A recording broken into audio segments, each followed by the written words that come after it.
selamat siang Bu. Selamat siang, silakan duduk. Mila ya? Iya Bu, Apa kabar Mila? alhamdulillah kabar saya baik Bu. Oh, kabarnya baik. Gimana tadi perjalanannya ke sini? Cukup lancar sih Bu, tapi tadi sedikit ada masalah di perjalanan. Permasalahan apa? Kecekcokan antara pengendara mobil dan pengendara motor, tapi akhirnya selesai sih ya, jadinya saya udah bisa lewat lagi dengan lancar. Oh, syukurlah. Yang penting kamu udah sampai ke sini dengan selamat. Iya Ibu, alhamdulillah nih. Jadi, ada yang bisa saya bantu? Iya Ibu, saya kesini mau minta saran dan masukan buat masalah yang saya punya Bu. Sebelumnya kamu udah melakukan konseling belum? Belum pernah Bu. Oh, kalau belum, saya akan menjelaskan apa itu konseling ya. Jadi konseling itu kamu boleh bercerita tentang apa saja, tentang masalah kamu atau keseharian kamu ke saya. Nah, saya itu sebagai pendengar kamu dan kamu tuh sebagai pencerita. Kamu tuh nggak usah takut untuk menceritakan apapun karena saya akan menjaga cerita kamu. Saya akan merahasiakan cerita kamu dari orang lain. Kamu udah mengerti? Paham Ibu saya. Oke, kalau kamu udah paham, coba kamu ceritain apa masalah kamu. Jadi ini permasalahan saya dengan sahabat saya Bu. Saya meminta saran dari sahabat saya, tapi saya juga nggak tahu kalau respon saya ini malah menyakiti dia atau enggak, makanya saya mau minta saran dari Ibu. Saya bisa mulai ceritanya dari awal. Silakan. Jadi saya punya masalah keluarga dan saya perlu banget masukan dari sahabat saya, namanya Amira ini. Dan Amira udah ngasih masukan, katanya kayak gini. Tapi menurut saya itu nggak benar, menurut saya kayak nggak seharusnya kayak gitu. Sampai akhirnya kita terus bertolak belakang pendapat dan dia akhirnya kesal sama saya dan saya juga nggak bisa nerima pendapat dan saran dia.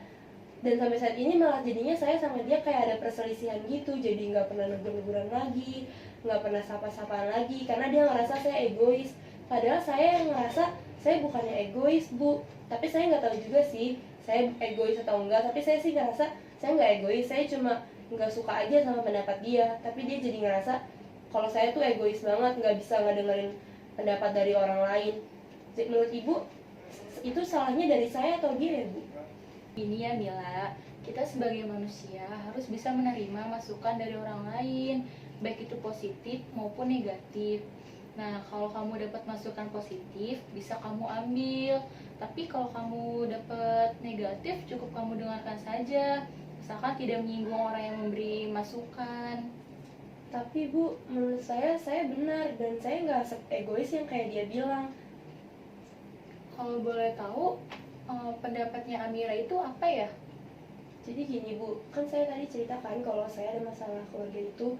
Nah dia bilang ke saya, kalau saya sebagai anak pertama harusnya lebih mengerti dan memahami dibanding adik saya atas masalah orang tua saya ini. Tapi bukannya anak pertama atau anak terakhir itu tidak pengaruh apa-apa ya? Mungkin menurut sahabat kamu, kamu kan lebih dewasa dari adik kamu. Jadi kamu pasti lebih bisa dong mengerti dan bijak dalam masalah itu. Bukannya bagus ya kamu terlihat dewasa. Iya sih Bu, tapi saya juga bingung kalau misalnya anak pertama harus selalu lebih mengerti terus adik saya enggak, makanya saya nyalahin pendapat dari Amira. Terus saya harus apa ya Ibu? Saya bingung. Sebelumnya kamu sama sahabat kamu itu emang udah nggak ada saling sapa menyapa atau kontak-kontakan lagi gitu? Nah itu dia Bu, bahkan untuk menyapa-nyapa aja udah nggak pernah. Dia seperti canggung gitu sama saya pun sama. Ini ngasih saran ke kamu karena dia peduli sama kamu. Dan kamu juga yang meminta saran sama dia kan? Iya sih Bu. Jadi menurut Ibu saya harus apa ya? Kalau menurut kamu sendiri, kamu harus apa? Mungkin saya harus minta maaf duluan kali ya Bu, atau menghubungi dia duluan. Tapi saya sendiri pun masih gengsi buat bicara duluan sama dia. Nah iya Mila, kamu harus bisa turunin ego kamu dan meminta maaf terlebih dulu pada Amira. Itu semua untuk kebaikan kalian juga kok. Tapi apa dia mau maafin saya Bu? Pasti mau dong, dia aja kelihatan peduli banget sama kamu. Dia udah ngasih saran ke kamu. Dan dia juga udah mendengarkan cerita kamu dengan baik. Tapi saya belum ada waktu buat menemui dia, Bu. Apa kalau nanti-nanti akan malah jadi terlalu lama? Ya kan lebih cepat lebih baik. Coba kamu luangin waktu buat nemuin Amira. Lalu apa yang harus saya sampaikan terlebih dulu kepada Amira, Bu? Coba kamu hubungi dia lewat chat, terus kamu ajak bertemu. Pasti Amira mau kok bertemu dengan kamu. Baik, Bu, akan saya coba. Tapi saya masih ragu, Bu, untuk nemuin dia terlebih dahulu. Oh, kalau kamu masih ragu, kamu mau melakukan teknik bangku kosong. Teknik bangku kosong, apa itu, Bu? Jadi teknik bangku kosong itu kamu nanti akan berhadapan dengan bangku kosong. Nah, bangku kosong itu seolah-olah itu Amira.